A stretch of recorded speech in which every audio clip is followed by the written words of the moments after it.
They're fast, sleek, and sexy. They're built to quietly maneuver in the shadows of covert operations or to wow audiences on the big screen. Theirs is a realm that lies between fact and fiction, where the imaginations of gadget masters can literally save the world. The gadgets of James Bond, next on Modern Marvels.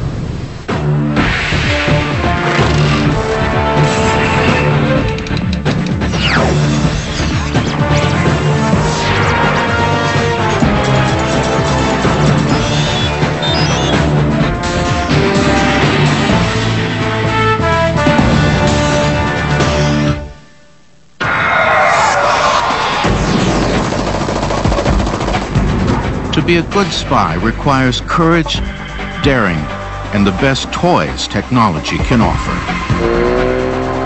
So it's no surprise the world of spy masters is the fodder for filmmakers. Real-life spy gadgets often inspire the bewildering array of props and gizmos created by magicians of the movies, a celluloid version of art imitating life.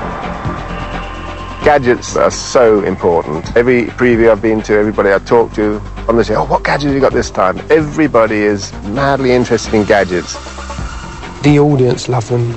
There was one film where we got a real audience response that they really wanted more gadgets. And so it's something we take into consideration hugely when we're embarking on a film, that we've got to do these gadgets, you know, to keep them happy, because they just love it. And we love it as well. Conversely, gadgets found in films often wind up being the genesis behind real-world spy technology. This briefcase, basically, is the same theme as From Russia with Love. Spy toys can be divided into several categories: cars, boats, guns, covert spy tools, and flying machines.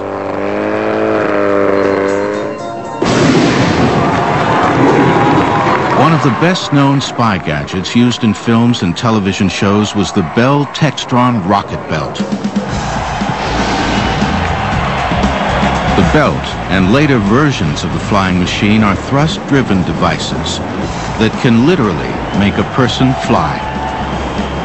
I think if I had to pick a favorite thing that is believable, that I would love to have, I think it's the rocket pack on the back. I think that was a wonderful, wonderful gadget because it was real, it was futuristic and unbelievable. You look at it and you think, wow, is that on wires? And you actually realize it's for real. I think that was very innovative in its day. I think it was fantastic. Wendell Moore, a Bell Aerospace engineer in Buffalo, New York, created the belt in the late 1950s and early 1960s.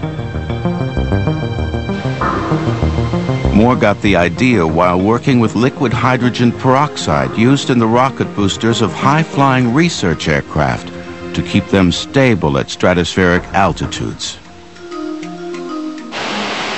The first tests of the belt were done with pilots tethered to lines inside an airplane hangar. By converting the liquid to a gas, a tremendous amount of thrust was created. Enough thrust, Moore realized, to launch a man into the air. By 1962, Moore perfected the belt. He made tanks that could hold up to 50 pounds of fuel. He created easy-to-use pitch and yaw controls on the handles of the belt. He installed a warning system inside the helmet to let a pilot know his fuel was running low. Moore's belt allowed a man to fly for up to 20 seconds at 60 miles per hour and land safely. Hugh Neeson worked with Moore on the project. Turns out it was all a very natural sequence. If you turn this left hand, you rotate it. If you turn this hand, you went up higher. If you push both back, you went forward. If you lift it up, you slow down. So it turned out to be elegantly simple. In fact, I think the early criteria was have people who weren't pilots fly it.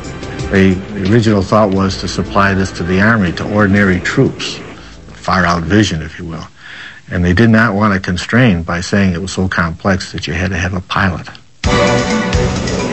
In 1963, Bill Suter was a 19-year-old neighbor of William Moore's who was looking for a summer job. What he got was work as one of the first pilots to strap on the rocket belt. The second day that I showed up, I was given a low-pressure tryout on the tether. And when they keep the fuel pressure low, there's not enough power to get you off the ground, but it will shove you around so you get a feel for what you're doing. And the first couple of attempts in the hangar are with low pressure, so you can feel the reaction and what you have to do to overcome it. But then when you get full pressure and your feet leave the ground, everything you thought about previously is gone. It's as soon as your feet are off the ground and you're riding on that thing, it's entirely different from anything you ever experienced. Suter went on to become an expert belt pilot. He flew at demonstrations all over the world and was even hired to fly in the James Bond film Thunderball. I'm one lucky son of a gun. I was lucky that Wendell hired me, and I was lucky I made it to all those 40-some foreign countries and all over the world, met some incredible people.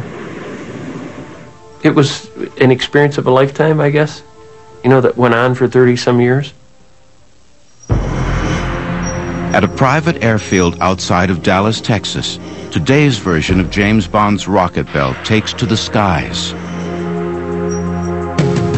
A company called Powerhouse Productions owns the belt, the only one in existence that still flies. Powerhouse owner Kenny Gibson has flown the belt hundreds of times in exhibitions all over the world, from television shows to the Super Bowl. I flew several years ago at the Super Bowl, and when I landed, you would have thought I just made the winning touchdown at the Super Bowl. I mean, the people came out of their seat, they threw their arms up, and it was just this big roar. When you get face to face with them to talk about it, they're just amazed that a man can fly this way. Even though that this has been around for 35 years, they're still amazed that this thing flies in the capacity that it flies in. In all his flights, which can reach up to 200 feet off the ground, Gibson said one question is asked more than all the others combined. What does it feel like to fly? The best thing I can come up with is it's like you would imagine flying on a magic carpet. You're just cruising around really smooth and just making turns, very graceful and very easy.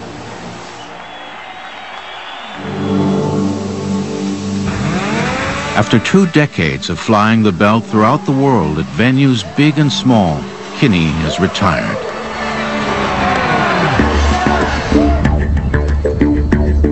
But at the Powerhouse field today, pilot Eric Scott will demonstrate how the belt works. In the business of stunt flying, Scott is known as the Rocket Man. The ground team makes some final adjustments to the belt. Then it's time for the Rocket Man to take a test flight. Scott slowly lifts off the ground and hovers for 10 seconds. Everything with the belt appears to be working fine.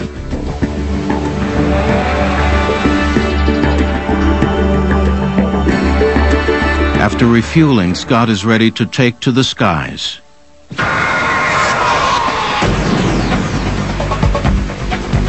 Scott flies above a nearby tree line. He makes a circle in the sky.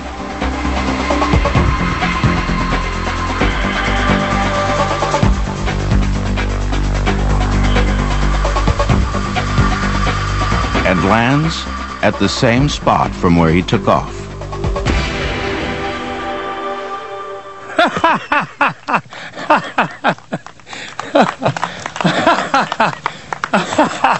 I was just having a little fun up there. I didn't see it. Oh, that's kind of fun. Yeah, it was smooth. It was nice. Good job. What's the time on Thanks, everybody. Hey, good job. I love you guys. 28 seconds. Beautiful. 28. Flight. Beautiful. Perfect. Even though they've seen it hundreds of times, every flight for the Powerhouse crew is still special. You can't explain the feeling. It's like a dream that's reality. It's just one of those wonderful, hard to explain feelings that everybody probably wishes they could have the opportunity to do.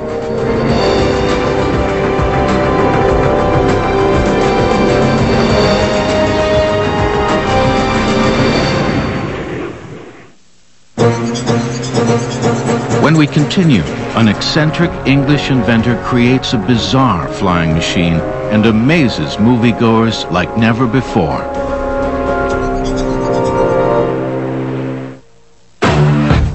To operate his gadgets, the character of 007 was required to master firearms, knife throwing, high-speed driving, scuba diving, rock climbing, and martial arts. James Bond gadgets will return in a moment on Modern Marvels. We now return to James Bond gadgets on Modern Marvels. 2 hours north of London, in a rolling green field just outside his country manor, 85-year-old Ken Wallace prepares to defy gravity. The retired British aviator and inventor is at the controls of his most famous creation. Though it looks like a helicopter, it's actually called an autogyro and flies like an airplane. Its rear rotor creates the thrust needed to stay aloft.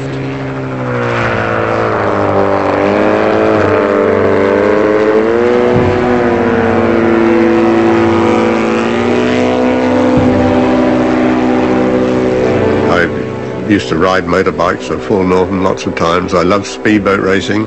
I've loved flying and aeroplanes, but I love these things more than any other because there's no such precise way of going flying that I know, and you get the feeling of flying, especially when you're up in the open, you feel the wind and so on. It really is, in my opinion, the best way of all to go flying. In 1967, Wallace flew an autogyro named Little Nellie in the James Bond film You Only Live Twice. The gadget was a flying fantasy. It wowed audiences and made Wallace and Little Nellie famous throughout the world. It's entirely chance the way it came about. Little Nellie was the chorus girl that became the star. Since 1961, Wallace has built 19 autogyros, each with their own strength and flight characteristics. Well, we're in the politely called hangar, where I have 19 autogyros of my design, of which 18 would literally fire up and fly straight away, including, of course, Little Nellie. How an autogyro flies is based on simple science. Wallace describes it as 2 sycamore seeds working in unison to stay aloft. We all know that the sycamore seed is a little winged seed, and when it falls from the tree, it whirls around and it falls much more slowly than if it didn't have that little wing on. Now, the autogyro I'm flying is in effect like a pair of sycamore seeds joined together at the root. When you have an engine and a propeller and push it along, if you set the angle of the rotors so that they're tilted up at the front, you can actually stay up and climb. It's quite an incredible thing that it works as well as it does, and it feels so right when you're flying it. Wallace has invented all kinds of gadgets in the past 50 years, but it is the autogyro that brings him the most joy. I first flew my own design entirely in 1961, and I've got a heck of a lot of confidence in them since then. All the machines in my shed are basically the same design, but they're quite different in nature because of the nature of the engine that's used. Some are 2-seaters, some are single-seaters.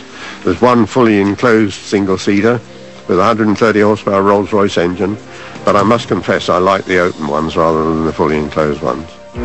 He says the aircraft is the ultimate spy toy because it is small, lightweight, relatively quiet, and can fly over an enemy undetected. If you need a helicopter, you've got to have a helicopter. But if you want to fly low and slow and not disturb the ground, or you can fly very low over crops, searching for people and that sort of thing, and not do a scrap of damage below. Though autogyros are lightweight and small compared to conventional aircraft, Wallace said they're very safe. In the 40 years Wallace has been flying autogyros, he's had only a handful of engine problems. Because the aircraft always flies in auto-rotation, the same dynamic used by helicopter pilots if their engines fail. Wallace has always landed safely. I think it's one of the safest aircraft there should be to fly, actually. I completely believe in them, which is why I've spent so many years on them and so many variations. I fly them at night. I fly them with infrared line scan on board, transmitting to the ground all the time in military trials and exercises. All weather, has a landing light on it, land it with its own landing light at night. And of course it can taxi on the ground, taxi through the woods into a critical point or something, whereas a helicopter has to stand outside the woods. So it's a thoroughly practical aircraft. Little Nellie, Wallace's most famous autogyro, has done duty in films and television shows. To make the aircraft more menacing, movie makers have outfitted Little Nellie with a battery of rockets and machine guns, some of which actually fire. And though Wallace is proud of his autogyro's work in the entertainment field, its true accomplishments came closer to the spy game. The British military and several police agencies have put a Wallace autogyro to good use, either spying on enemy troops or helping solve crimes. This one is a prototype I made with a fully enclosed cockpit shape. It has a 130 horsepower Rolls-Royce Aero engine in it. It's the second prototype engine that they made. But it also has a pack of 4 aerial cameras. And they were first of all used for coastal ecology research, but then that led to the detection of buried bodies as of murder victims for the police. I did over 350 flights on test work detecting where bodies were buried. Besides finding bodies, the British military has used an autogyro in the skies over Europe to assist in everything from troop reconnaissance to NATO training exercises. It was all very real, and in fact the sister of Little Nellie has been updated and back in military colours, and she's taken part in aerial quick deployment exercises and out in NATO bases in Bavaria and the Lake Constance battle area. So Little Nellie may have been a gimmick for the film, but she's also for real.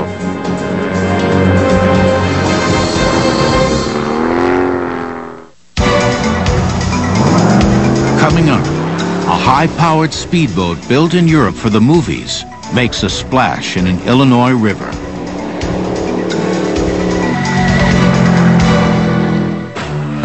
In the late 1970s, a Scottish exploration team fitted a Ken Wallace autogyro with infrared cameras.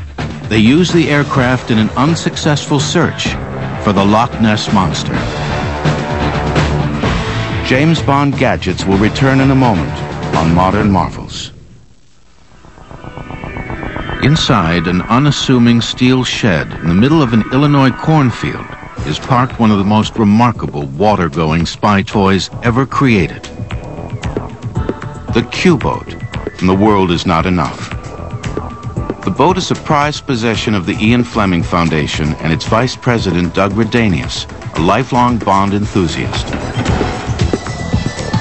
Redanius has agreed to take the boat to the nearby Kankakee River to demonstrate its power. It's only the second time the Q-Boat, named after its on-screen inventor, has been in the water since it was used in the 1999 film.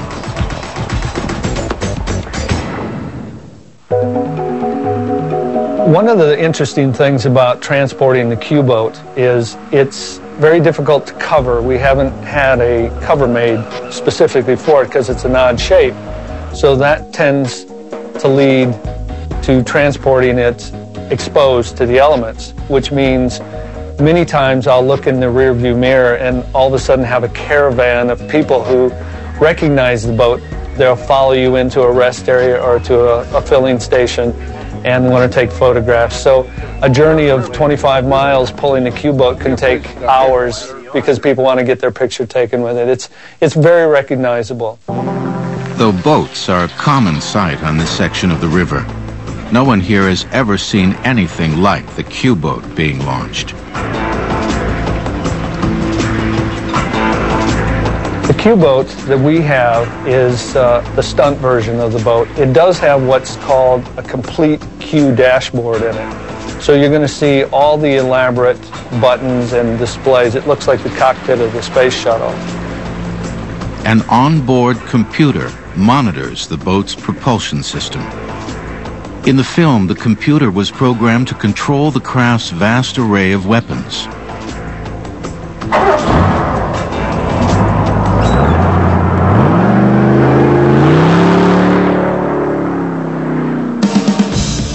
In the waters of the Kankakee River, the boat easily reaches speeds over 80 miles an hour.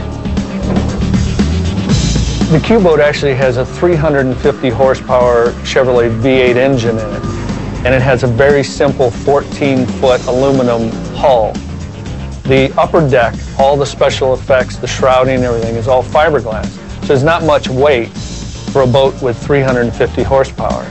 It's gas pedal fed, so you drive it like a car. The only thing is there's no brake pedal. You have to be constantly monitoring the forward and reverse. But as anyone knows, on the water, 25, 30 miles an hour is very fast. This boat is capable of going 3 times that fast. So it actually becomes quite scary when you drive this boat on the water. The boat was built half a world away at London's Pinewood Studios under the supervision of Eon Productions art department and special effects coordinator Chris Corbould. The gadgets on it were constructed here. We put in missiles. There originally were guns in it, which were never shown in the film. The jets that were coming out the back. We built versions that went across the land, you know, for where it took the shortcut. It was quite a mean boat, actually. It was. It could certainly leave your hair standing on end. The waters in this part of the river are very shallow, only 6 inches deep in some places. But because of the way the Q-boat was constructed, with its interior engine and small hull, it can easily move in extremely shallow depths.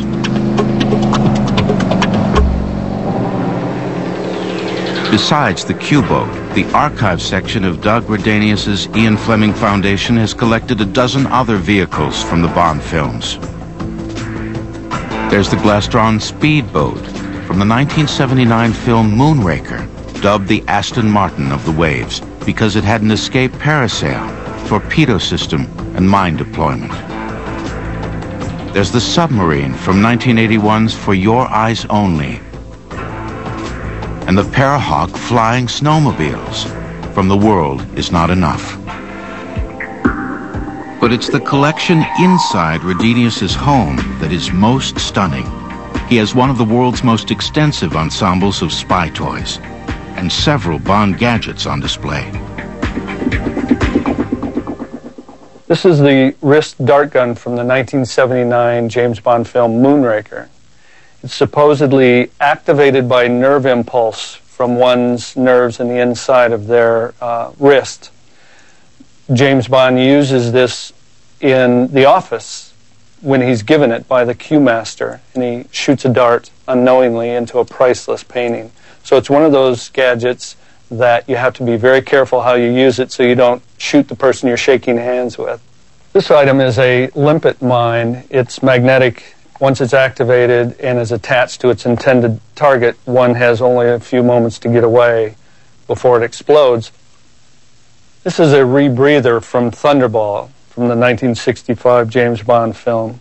It was used by 007 to escape from a shark tank. He was thrown into a swimming pool which was capped off with a roof. He couldn't get out. So he reached in his pocket, took it out, stuck it in his mouth, and wanted the audience to believe that he could survive. Unfortunately, it didn't work, but various military organizations around the country were fooled. I was sitting in the office one day, and the phone went, and it was a gentleman from the Royal Engineers or something like that, and he said, could you tell me anything about the miniaturized underwater breathing apparatus? So I said, yeah, I'm quite au fait with it. So he said, what we'd really like to know, how long could you stay underwater with it? So I said, as long as you could hold your breath. And I can imagine this poor fellow going absolutely white. He said, what do you mean? I said, it's a cod-up. But he said, Bond was underwater for about 3 or 4 minutes. I said, yes, but that is the expertise of the editor. When we continue, a weapons-laden version of a classic English sports car, becomes known as the ultimate spy toy. During the making of The World Is Not Enough, filmmakers discovered by accident that the Q-boat had so much power that its engines could literally force the bow of the boat under the water. The move was written into the film. James Bond gadgets will return in a moment on Modern Marvels. The cars used in spy movies have always captivated audiences. They're fast, they're sexy, and they're loaded with the most outrageous gadgets filmmakers can think of.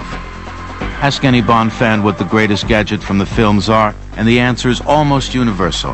The Aston Martin DB5, the James Bond car from Goldfinger. People just blew their minds when they saw this vehicle, so much so that today people acknowledge it as the most famous car in the world, and anybody on the street will see a silver birch Aston Martin and they'll say straight away, God, James Bond's car. For Rocky Santiago, seeing the movie as a teenager would plant the seeds of a lifelong love of the Aston Martin. It took him 21 years to find one, but now he owns a pristine 1965 model of the car, though his is red, not silver. Well, my introduction to Bond was the movie Goldfinger. I was in high school, and that's an impressionable age, and when you saw Sean Connery driving around in his DB5, it left an unforgettable memory. Out on the road, Santiago says the car is an immediate attention grabber. You can go to any car show anywhere on the planet, and people that maybe wouldn't have given you the time of day all of a sudden are interested in you because you own and drive a DB5. And I know it sounds weird, but it's true because it's happened to me over and over again. I think the car is special. I think people that don't even like sports cars know what they are. They always refer to them as that's the type of car that Bond drove.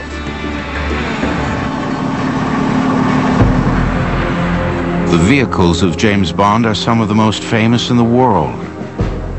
But outside the confines of the silver screen, they're almost never seen in public.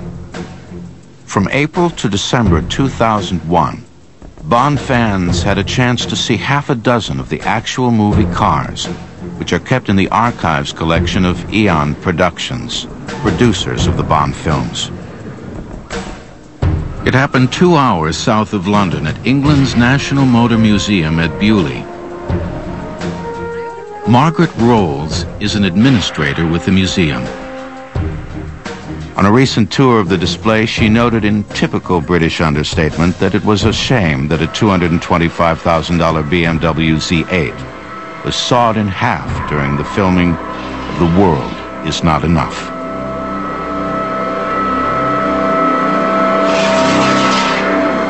Yes, a bit of a disaster. I wouldn't want it to happen to mine, and what a shame to do this to such a pretty vehicle. It was used in a very spectacular stunt in the film, and it was literally cut in half by these 5 giant circular saws that were suspended from a helicopter. Some serious damage, but of course Bond survived. You can imagine BMW when we went to the development factory in Munich. The Z8 was there as the new car, you know, and they pulled back the covers and there was this black beast there, you know, with red upholstery, and we all went over and walked around and touched it. And of course you can see the look of dismay when we said, can we cut one in half? The exhibit has a sampling of Bond vehicles from throughout 007's movie career. This is the Lotus Esprit from The Spy Who Loved Me, and the thing you'll notice is that it hasn't got any wheels. It's got fins instead. It was an amphibious car, and it went underwater. It also had a periscope in the roof so that Bond could actually see his adversaries when he was under the water.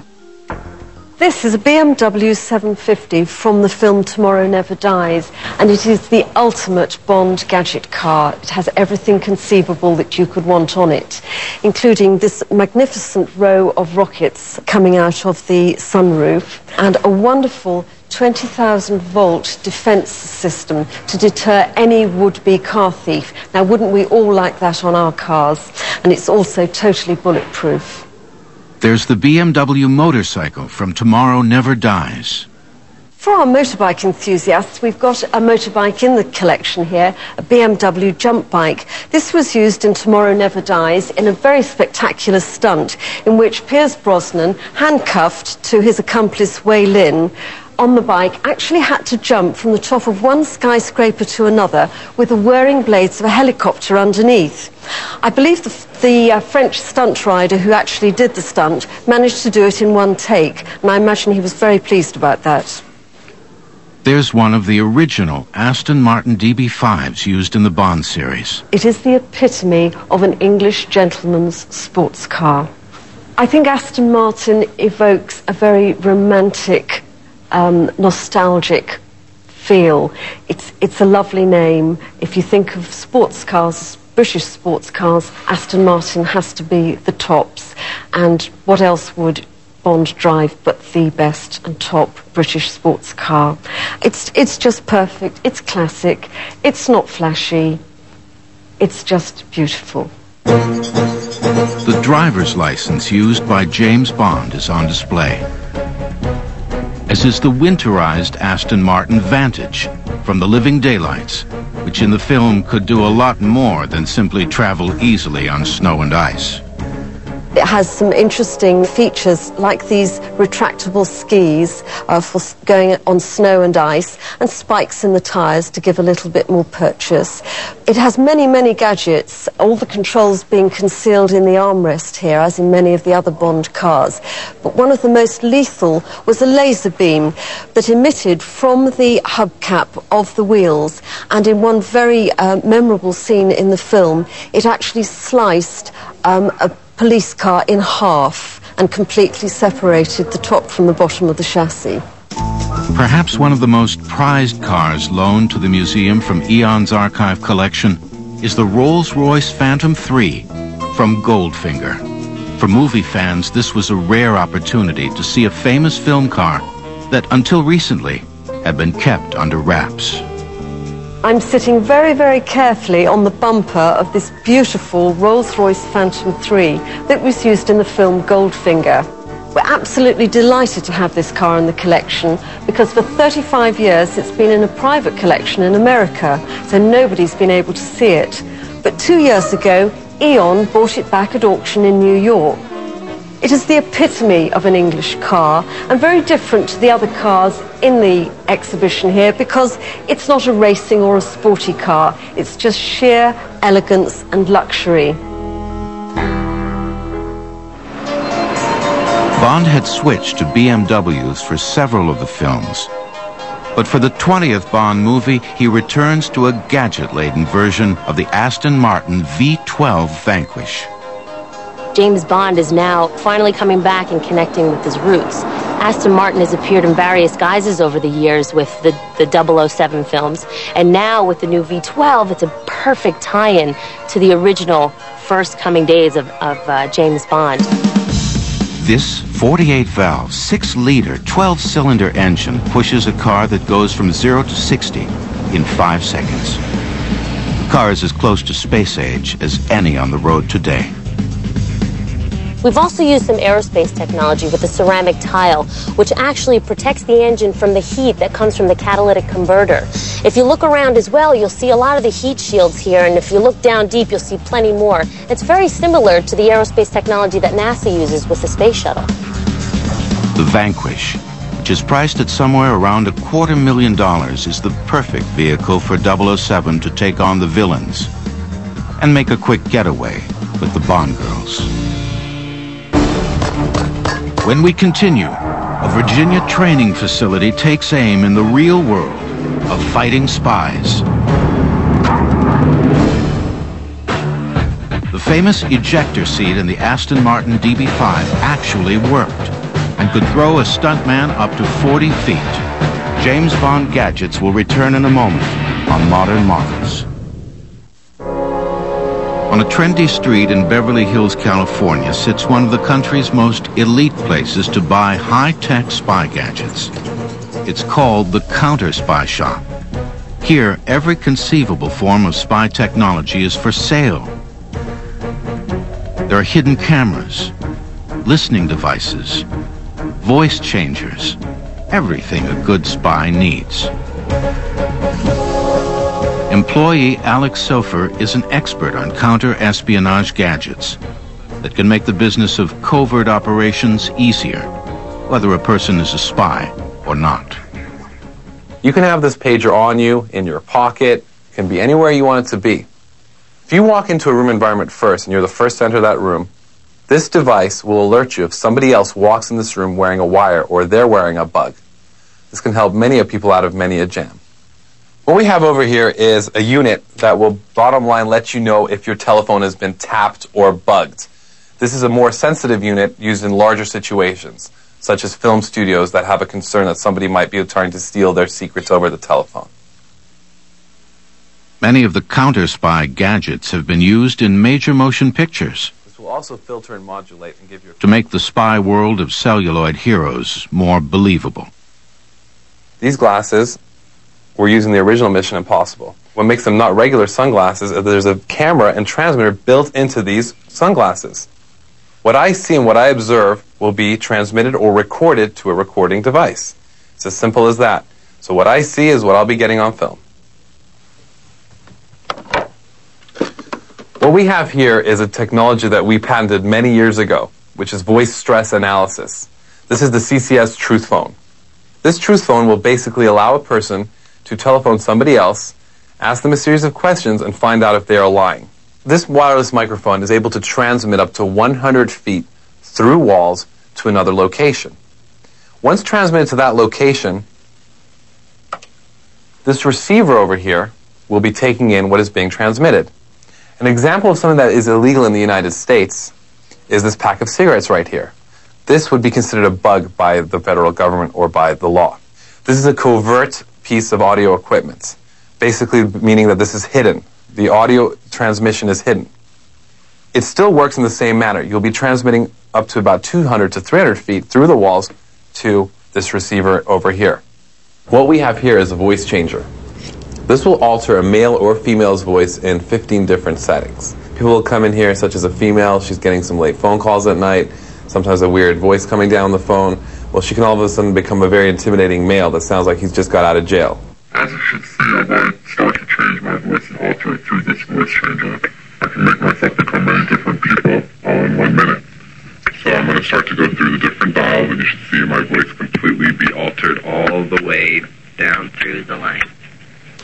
This briefcase, basically, is the same theme as from Russia with Love. Somebody tries to grab this, they try to run away. What I would do right here is press this remote right over here and shock him from up to 200 feet away. 45,000 volts later, I don't believe this thief will be trying to run away with this briefcase. Fighting the forces of evil with gadgets on the big screen is an easy task. Trying to do it in the real world takes some practice.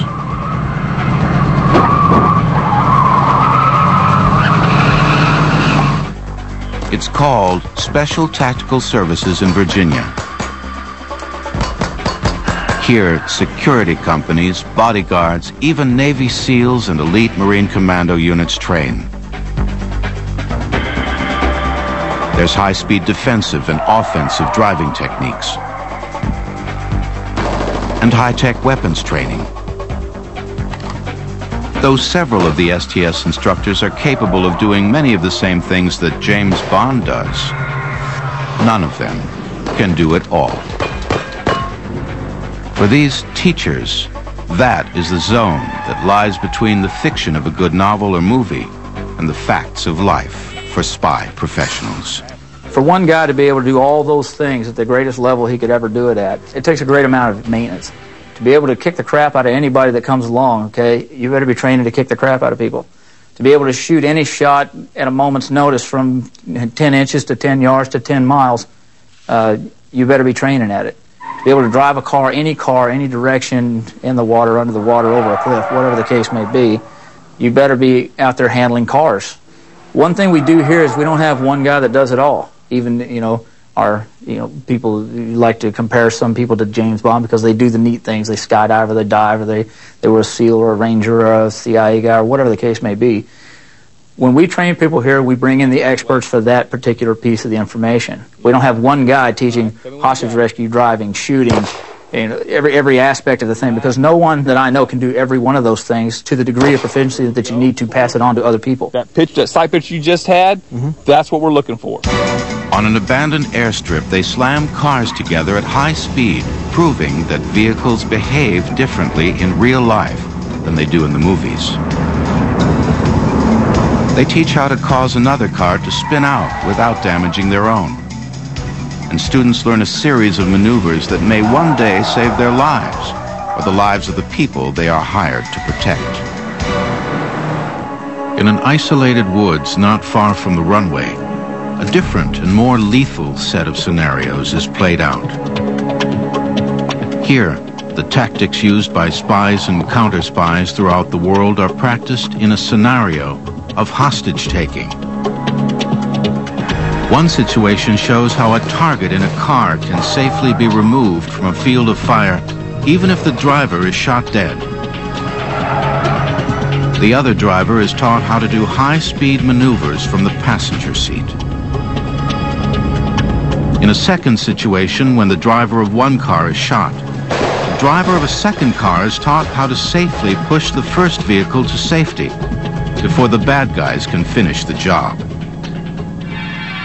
Classes at STS feature some of the most high-tech Bond-like gear used in covert operations today, such as this thermal imaging scope, which finds a target not by sight, but by body heat. But it's always going to fall back to the fundamentals. I don't care what kind of gadget you put on a gun, you still have to hold it steady, control the trigger, and have some kind of sight reference to be sure you're going to hit the intended target. I know it for a fact. If you don't have a grasp on the fundamentals, you're not going to achieve any success. As spy films do their best to mimic the real world, it's getting harder and harder to come up with new ways to impress savvy movie audiences. But those who make the films will keep trying. The people behind the scenes, if they take something which they believe is something that can be seen on the screen and adapt it to whatever they want to do, and they absolutely love what they do because they're convinced that what they come up in their mind will entertain the people on the screen, and that's what their job is to do. They firmly believe in everything they do. They come up with an idea, they give it to the producers, it either works or it doesn't, and then we finally see it on the screen.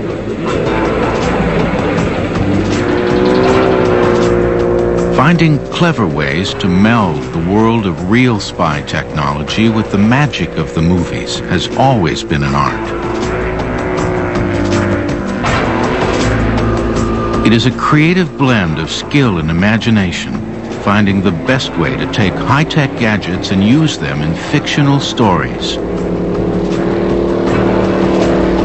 This balancing act covers the gamut of thrills and dangers in the covert world. On the water, in the air, and on the road. The technology can at once save a spy from certain destruction and make a film a box office smash. It's a place where movies, magic, artistry, and action combine to create the best that fact and fiction have to offer.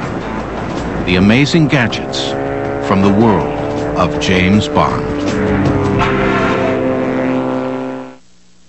The History Channel proudly offers the program you're watching on home video for only $24.95 plus shipping and handling. To order, call 1-800-708-1776 or shop online at historychannel.com.